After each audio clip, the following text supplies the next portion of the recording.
আসসালামু আলাইকুম সকল দর্শক শ্রোতাকে আমন্ত্রণ জানিয়ে শুরু করছি চ্যানেল আই সংবাদ স্টুডিওতে আপনাদের সাথে আছি মোহাম্মদ রাইহান। বিস্তারিত সংবাদের শুরুতেই জানিয়ে দিচ্ছি ফ্রেশ আটা ময়দা সুজি সংবাদ শিরোনামগুলো। ভারতের পশ্চিমবঙ্গ বিধানসভায় বিজেপির বড় জয়, টানা ১৫ বছর শাসনের অবসানের পাশাপাশি নিজের আসনেও মমতা ব্যানার্জির হার। দেশে প্রায় ১,০০০ প্রতিষ্ঠানে জাল সনদে শিক্ষক কর্মচারী নিয়োগের তথ্য, অভিযুক্তদের ৯০ কোটি টাকা ফেরত দিতে বলেছে মাধ্যমিক ও উচ্চ শিক্ষা অধিদপ্তর। ইরানকে পৃথিবীর মানচিত্র থেকে মুছে ফেলার হুমকি দিলেন ডোনাল্ড ট্রাম্প। হরমুজ প্রণালীতে ইরানের দ্রুতগামী ৭ নৌযানে মার্কিন বাহিনীর হামলা। এবং স্বাধীনতা পুরস্কারে ভূষিত বীর মুক্তিযোদ্ধা মুকিত মজুমদার বাবুকে পরিবেশবাদী সংগঠনের সংবর্ধনা। এই অর্জন পরিবেশ রক্ষায় নিবেদিত প্রতিটি কণ্ঠের স্বীকৃতি মন্তব্য।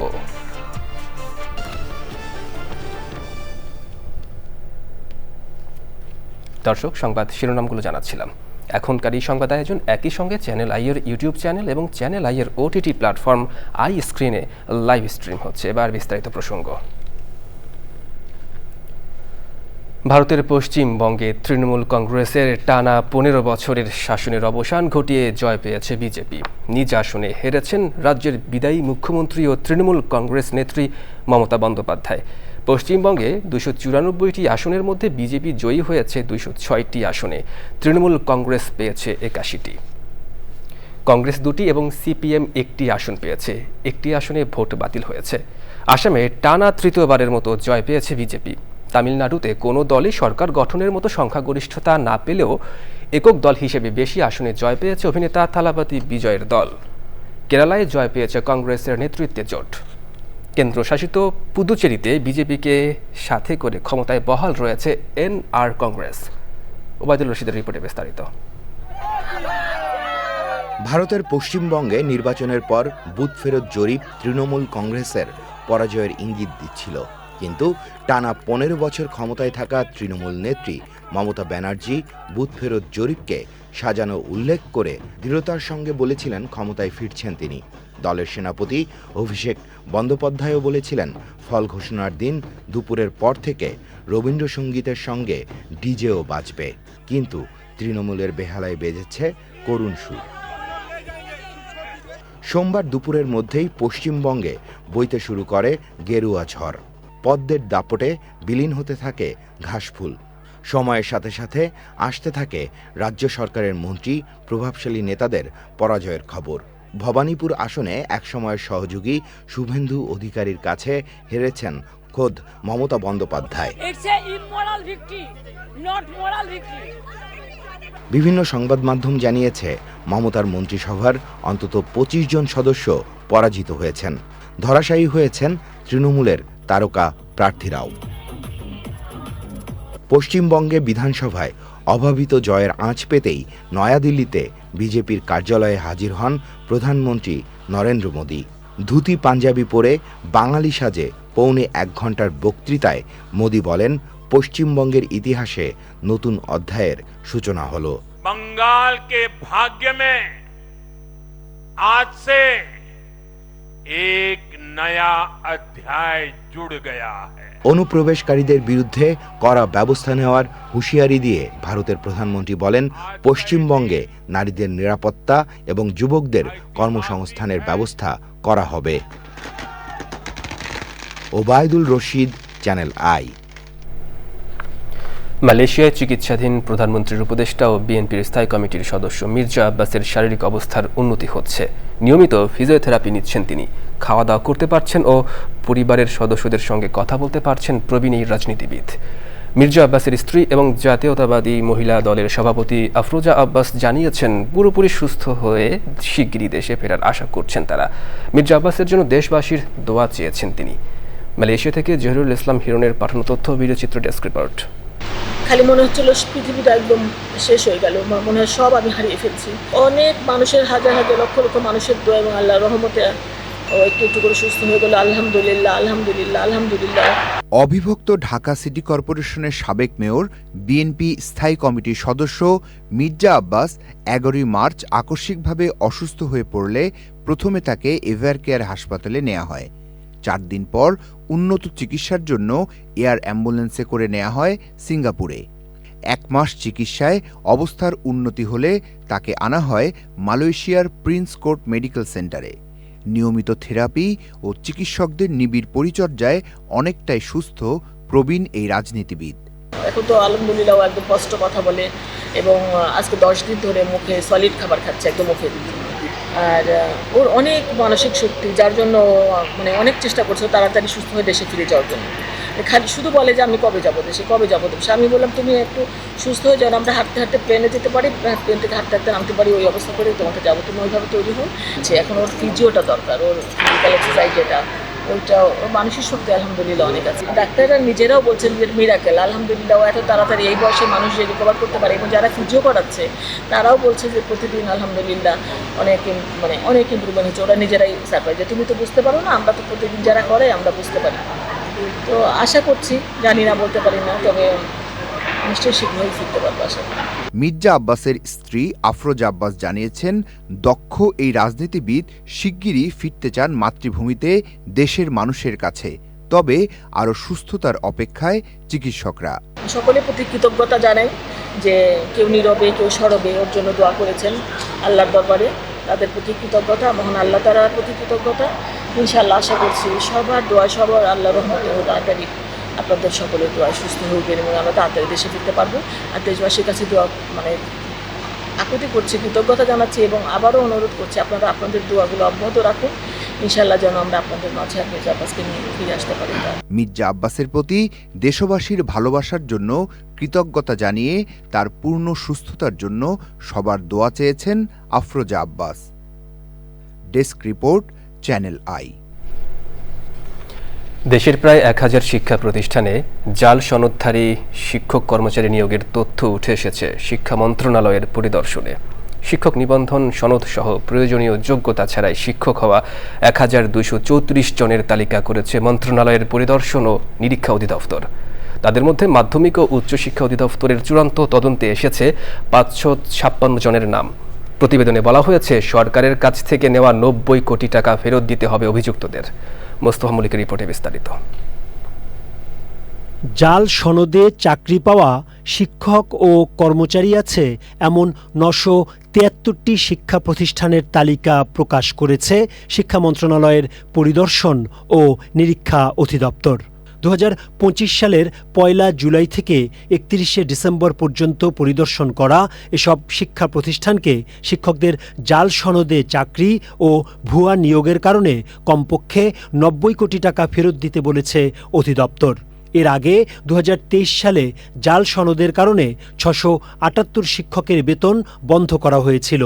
এবার যুক্ত হয়েছে 471 জন শিক্ষক, যাদের মধ্যে 194 জন শিক্ষকের নিবন্ধন, 229 জন শিক্ষকের কম্পিউটার প্রশিক্ষণ সনদ এবং 48 জনের বিপিএড, বিএড, গ্রন্থাগার ও অন্যান্য শিক্ষাগত যোগ্যতার সনদ জাল। সে যে সার্টিফিকেটটা এই চাকরির ক্ষেত্রে ব্যবহার করেছে এবং যে কর্তৃপক্ষ এই সার্টিফিকেট দিছে, সেই ইস্যুকারী কর্তৃপক্ষ যখন প্রত্যয়ন আমাদের দিছে যে হ্যাঁ এটা জাল, তখনই আমরা জাল ডিক্লেয়ার করি। এই জাল সনদ দিয়ে চাকরি পাওয়ার প্রক্রিয়া, এর সাথে জড়িত সকল ব্যক্তিদেরকে আইডেন্টিফাই করা উচিত। ভুয়া তথ্যে শিক্ষক নিয়োগের বিরুদ্ধে কঠোর অবস্থানের কথা জানিয়েছে মাধ্যমিক ও উচ্চশিক্ষা অধিদপ্তর। যারা আছে তারা কেউ কেউ এমপিওভুক্ত, কেউ বা নন এমপিওভুক্ত। এমপিও বাতিল করার জন্য প্রক্রিয়াগতভাবেই অতি দ্রুত ব্যবস্থা নিচ্ছি। যদি আমার চাকরিটা অবৈধ হয় তাহলে তো অবশ্যই আমাকে সরকারি কোষাগারে টাকা ফেরত দিতেই হবে। মাউশির মহাপরিচালক বলেছেন, তাদের তদন্তে আসা শিক্ষকদের কাছে শেষ দফায় জবাব চাওয়া হয়েছে, এরপরই নেওয়া হবে চূড়ান্ত সিদ্ধান্ত। তবে 123 শিক্ষকের অপরাধ গুরুতর না হওয়ায় ক্ষমা করা হয়েছে বলে জানান তিনি। Mostafa Mallick, Channel I, Dhaka. দুর্নীতি ও বিতর্ক এড়িয়ে কিভাবে উন্নয়ন প্রকল্পগুলো এগিয়ে নেওয়া যায় সে ব্যাপারে ডিসি সম্মেলনের দ্বিতীয় দিনে জেলা প্রশাসকদের দিক নির্দেশনা দেওয়া হয়েছে। বাণিজ্যমন্ত্রী জানিয়েছেন, কোরবানির চামড়া সঠিক প্রক্রিয়ায় সংরক্ষণে প্রশিক্ষণ দেওয়া হবে। সড়ক পরিবহন মন্ত্রী বলেছেন, সড়কে চাঁদাবাজি কোনোভাবে বরদাস্ত করা হবে না। পরিকল্পনা প্রতিমন্ত্রী বলেছেন, সরকারের ইশতেহারের সাথে সামঞ্জস্যপূর্ণ উন্নয়ন প্রকল্প নেওয়া হবে, বিবেচনায় থাকবে পরিবেশ ও প্রতিবেশ। নাজিব বেগের রিপোর্টে বিস্তারিত। রাজধানীর ওসমানী স্মৃতি মিলনায়তনে জেলা প্রশাসক সম্মেলনের দ্বিতীয় দিনে সকালের অধিবেশনে অর্থ, পরিকল্পনা, বাণিজ্য, বেসামরিক বিমান পরিবহন ও পর্যটন মন্ত্রণালয় সহ 10টি মন্ত্রণালয়ের সাথে জেলা প্রশাসকদের আলোচনা হয়। বাজার স্থিতিশীল রাখতে সরকার, প্রশাসন এবং সংশ্লিষ্টদের নিয়ে সমন্বিত উদ্যোগ নেওয়ার কথা জানানো হয়েছে। বাজার ব্যবস্থার অসামঞ্জস্যতার কারণেও অনেক সময় ভারসাম্যহীনতা তৈরি হয়। এই জিনিসগুলি থেকে বের হয়ে আসার জন্য এই স্টোরেজ ফ্যাসিলিটি তৈরি, স্ট্র্যাটেজিক রিজার্ভ তৈরি, সমন্বিত একটা বাজার ব্যবস্থাপনা, এই সমস্ত আমাদের আগামী দিনের পরিকল্পনা সম্পর্কে তাদের আমরা সংক্ষেপে ধারণা দিয়েছি। নতুন যে প্রকল্পগুলো গ্রহণ করা হবে সেই প্রকল্পগুলো এই নির্বাচনী ইশতেহারের সাথে সম্পূর্ণ সামঞ্জস্যপূর্ণ করে তোলা এবং সেক্ষেত্রে কেবল পিসমিল আকারের প্রকল্প না নেওয়া, বিচ্ছিন্ন বিচ্ছিন্ন প্রকল্প না নেওয়া, ইশতেহারকে একটা প্রোগ্রামে পরিণত করে সেই প্রোগ্রামের অধীনে প্রকল্পগুলোকে দেখা হচ্ছে এই সরকারের গুরুত্বপূর্ণ। অধিবেশনে পর্যটকদের নিরাপত্তা নিশ্চিতে ডিসিদের নির্দেশ দিয়েছে বেসামরিক বিমান পরিবহন এবং পর্যটন মন্ত্রণালয়। মন্ত্রী জানান, আগামী 3 মাসের মধ্যে কক্সবাজার আন্তর্জাতিক বিমানবন্দর এবং ডিসেম্বরের মধ্যে 3rd টার্মিনাল চালুর পরিকল্পনা রয়েছে। সড়কে যেন বিশৃঙ্খলা না হয় সে বিষয়েও আলোচনা হয়েছে অধিবেশনে। যারা চাঁদাবাজি করছে তাদেরকে নিয়ন্ত্রণ করা হবে, আইনের আওতায় আনা হবে, আর পর্যায়ক্রমে এগুলি যে বিচ্ছিন্ন যেগুলি আছে সেগুলিকে শৃঙ্খলার মধ্যে আনার একটা চেষ্টা আছে। পর্যটক যারা আসবে তারা যেন নিরাপত্তাহীনতা না ভোগে, প্রথম কিন্তু এই জিনিসটা জেলা প্রশাসকের দায়িত্ব, এই জায়গাটা খেয়াল করা। আর কক্সবাজারটাকে যাতে আরো ভালো রাখা যায়, আরো পরিষ্কার পরিচ্ছন্নতার অবস্থা রাখা যায়, বীজটা সেই দিকেও তাদের নির্দেশ দেওয়া হয়েছে। খাল যেখান দিয়ে প্রবাহিত হচ্ছে সেটা যখন আবার নতুন করে কাটা হবে তখন এর মধ্যে যারা অবৈধ দখলদার তারা এখান থেকে আস্তে আস্তে সরে যাবেন। এরপরও কেউ যদি করেন আইনগতভাবে ডিসি সাহেবরা সেটাকে মোকাবেলা করবেন।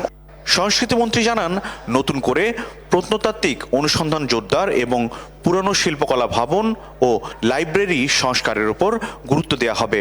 পুরনো যে স্থাপনাগুলো, সেই স্থাপনাগুলো অনেক জায়গা, কারণ এই মন্ত্রণালয় ইতিপূর্বে খুব একটা কাজকর্ম হয়নি। প্রত্নতত্ত্ব অধিদপ্তরে আমরা 535টি নিদর্শন তালিকাভুক্ত করে সেখানে আমরা কাজকর্ম করছি এবং আরও নতুন করে আমাদের আরও বেশি পরিকল্পনা রয়েছে। বন্যায় ক্ষতিগ্রস্ত কৃষকদের প্রধানমন্ত্রীর ত্রাণ তহবিল এবং দুর্যোগ ব্যবস্থাপনা মন্ত্রণালয় থেকে আর্থিক সহায়তা দেওয়া হবে বলে জানিয়েছেন কৃষিমন্ত্রী। নাজিব বেগ, চ্যানেল আই, ঢাকা। এবার ইরান যুদ্ধের 67তম দিন।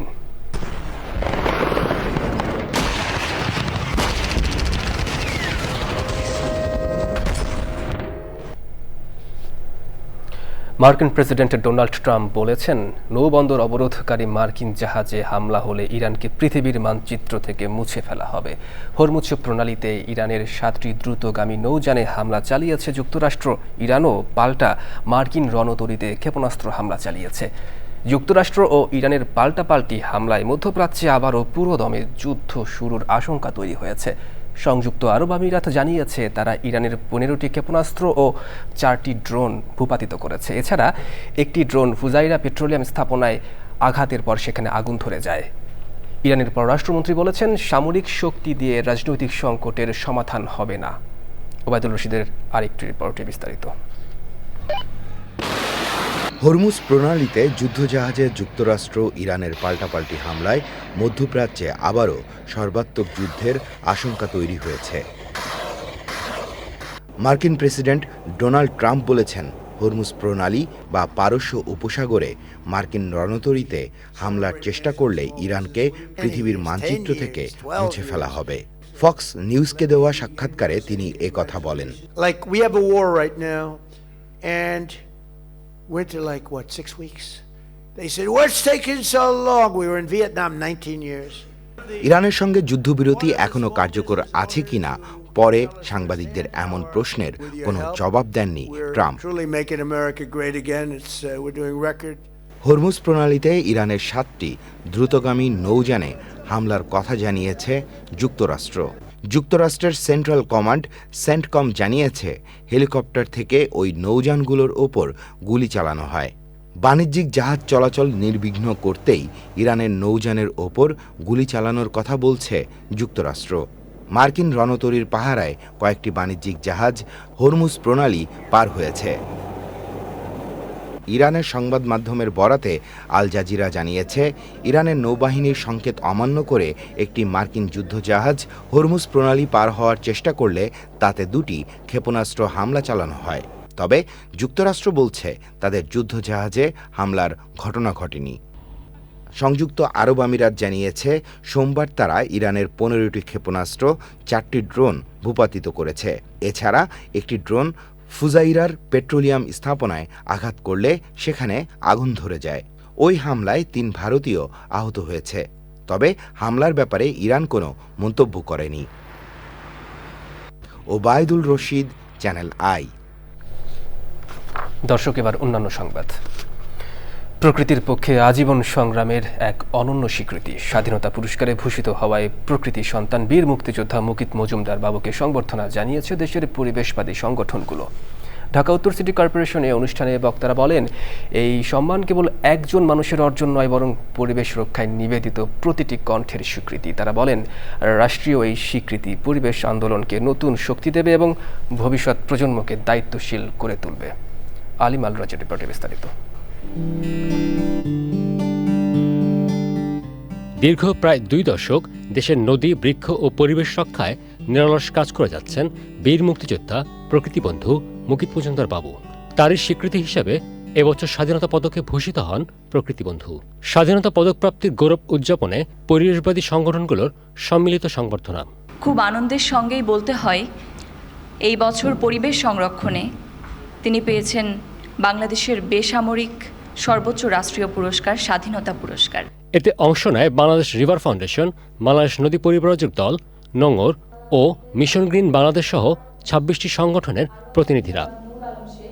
নদীরক্ষা আন্দোলন, বৃক্ষরোপণ ও জলবায়ু সচেতনতায় প্রকৃতিবন্ধুর সংগ্রাম পরিবেশ আন্দোলনকে দিয়েছে নতুন দিক নির্দেশনা। প্রকৃতি, পরিবেশ, এই নদী সংরক্ষণ করতে হবে, তা না হলে এই বাংলাদেশ, এই বিশ্ব, এই সভ্যতা টিকে থাকতে পারে না। সেই জায়গা থেকে কিন্তু উনি কাজটা শুরু করছেন এবং উনি সফলতার সাথে করছেন। উনি একজন শিল্প উদ্যোক্তা, একজন সমাজ উন্নয়ন, দেশের উন্নয়নে, অর্থনৈতিক উন্নয়নে ওনার যেমন অবদান রয়েছে, উনি একজন সফল শিল্প উদ্যোক্তা, আবার বাংলাদেশের প্রাণ প্রকৃতি পরিবেশ সংরক্ষণের জন্য একজন নিবেদিত প্রাণ একজন কর্মী। বাংলাদেশের পরিবেশকে আর সে ধরনের আছে কিনা, যেটিতে আমি আমার প্রফেশনালি আমি যে ইউনিফর্ম পরি সেটার সাথে আমি আর রিলেভেন্ট কিনা, রিলেভেন্স এটা কমে যাচ্ছে। কারণ আমরা যে পরিবেশে থাকার চেষ্টা করি, যে পরিবেশের মাধ্যমে বড় হচ্ছি, যার মধ্যে বাস করছি, সেটি আগের অবস্থায় নেই, প্রতিনিয়ত এটা ধ্বংস হচ্ছে। ওনার যে স্পিরিট, এই 17-18 বছর চালিয়ে যাওয়া, এবং আমরা যেটা দেখি যে কোনো প্রতিষ্ঠানে যিনি কর্ণধার উনি নিজে করেন না, উনি ওনার লোকজনকে দিয়ে করান। কিন্তু বাবু ভাই একটু আলাদা, উনি নিজে ইন পার্সন থাকেন, সশরীরে উপস্থিত থাকেন, ওই জায়গায় যান, সেটা যত দুর্গম জায়গায় হোক।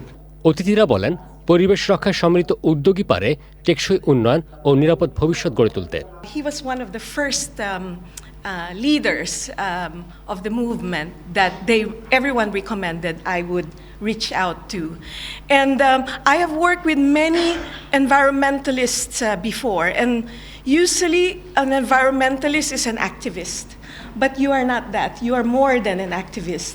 Certain সময় আমরা বেঁচে থাকি এবং আমরা আমাদের মধ্যে নানা সম্পর্কের সৃষ্টি হয় এবং আমরা এগিয়ে যাই। যদি গাছ না থাকে, জলাশয় না থাকে, আমাদের আশেপাশে প্রাণী যদি না থাকে, আমরা কিন্তু থাকতে পারবো না। আমাদের সচেতনতার অভাব। আমাদের আসলে শিক্ষাটা শুরু হতে হবে বাসার থেকে, ঘর থেকে, তারপরে স্কুল, কলেজ, ইউনিভার্সিটি, সেগুলো তো আছেই। যত মাধ্যম আছে, প্রিন্ট মিডিয়া এবং অন্যান্য মিডিয়াতে, সোশ্যাল মিডিয়া, সব কিছুর মাধ্যমে কিন্তু আমাদের এই সচেতনতার বার্তা বলতে হবে, ছড়াতে হবে। আমাদের নিজেদের জন্য এবং আমাদের ভবিষ্যৎ প্রজন্মের জন্য আমরা এই বাংলাদেশটাকে ভালো রাখি। বাংলাদেশ ভালো থাকলে আমরা সবাই ভালো থাকবো। আমরা চাই প্রত্যেকটা জায়গায় এই রিনিউয়েবল এনার্জি নিয়ে যে কাজ করার সুযোগ আছে সেটা নিয়ে কাজ করতে। আমাদের নদীমাতৃক যে সভ্যতা সেটা কিন্তু ক্লাইমেট চেঞ্জের কারণে অনেকটাই চেঞ্জ হয়ে গেছে। আমাদের নৌকা যুগে ব্যবসা বাণিজ্য সব কিছুই হতো নৌকা যুগে, এখন সেখানে নদীগুলো সিল্টেড হয়ে গেছে। এগুলো হচ্ছে জলবায়ু পরিবর্তন প্লাস আমাদের প্রতিবেশী দেশের ফারাক্কা ব্যারেজ, বিভিন্ন কারণে এটা হচ্ছে। আমরা যদি অ্যাড্রেস করি, আমরা যদি সঠিক পদক্ষেপ নিই, তাহলে এই শব্দ দূষণ বলেন, পরিবেশ দূষণ বলেন, অনেক কিছু করা সম্ভব। প্রকৃতি বন্ধু আমাদের প্রিয় মুকিত মজুমদার বাবু ভাইকে আবার অভিনন্দন জানাচ্ছি। সবুজ বাঁচলে দেশ বাঁচবে, এই বিশ্বাসকে ধারণ করে পরিবেশ রক্ষার এই সম্মিলিত প্রয়াসই গড়ে তুলতে পারে একটি বাসযোগ্য পৃথিবী ও নিরাপদ আগামী। আলিম আল রাজি, চ্যানেল আই, ঢাকা।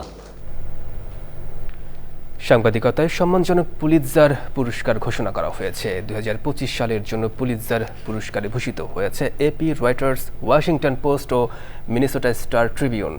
সাংবাদিকতার বিভিন্ন শাখার সঙ্গে সাহিত্যেরও কয়েকটি শাখায় পুরস্কার দেওয়া হয়েছে।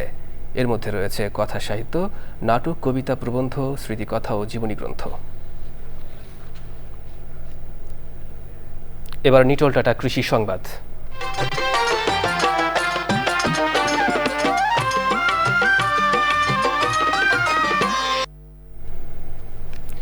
নওগাঁ জেলা বর্তমানে আমের জেলা হিসেবে পরিচিতি লাভ করেছে। জেলায় আম বাগানের সংখ্যা বাড়ছে, তবে জেলার প্রধান জাত আম্রপালির উৎপাদন কমে যাচ্ছে। বাগান মালিকরা ঝুঁকে পড়ছেন অন্য জাতের আমের দিকে। এবার প্রকৃতি সংবাদ।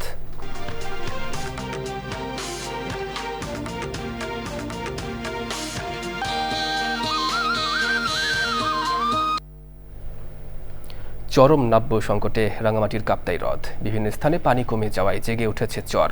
পণ্য পরিবহন কিংবা যাত্রী চলাচলের নৌকা আটকে যাচ্ছে এসব চরে। এতে পণ্য পরিবহন সহ ব্যাহত হচ্ছে স্বাভাবিক চলাচল। চরম দুর্ভোগে স্থানীয়রা। সংকট নিরসনে শুরু হয়েছে বন্দুকভাঙ্গা ইউনিয়নে কাপ্তাই হ্রদ খনন। এতে স্বতঃস্ফূর্ত অংশ নিয়েছে 600-র বেশি গ্রামবাসী। দর্শক, সংবাদের শেষ প্রান্তে, তবে যাবার আগে ফ্রেশ আটা ময়দা সুজি সংবাদ শিরোনামগুলো জানিয়ে দিচ্ছি আরও একবার। ভারতের পশ্চিমবঙ্গ বিধানসভায় বিজেপির বড় জয়। টানা 15 বছর শাসনের অবসানের পাশাপাশি নিজের আসনেও মমতা ব্যানার্জির হার।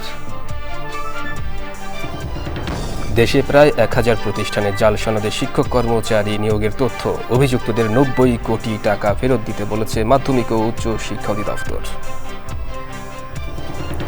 ইরানকে পৃথিবীর মানচিত্র থেকে মুছে ফেলার হুমকি দিলেন ডোনাল্ড ট্রাম্প। হরমুজ প্রণালীতে ইরানের দ্রুতগামী 7 নৌযানে মার্কিন বাহিনীর হামলা। এবং স্বাধীনতা পুরস্কারে ভূষিত বীর মুক্তিযোদ্ধা মুকিত মজুমদার বাবুকে পরিবেশবাদী সংগঠনের সংবর্ধনা। এ অর্জন পরিবেশ রক্ষায় নিবেদিত প্রতিটি কণ্ঠের স্বীকৃতি মন্তব্য।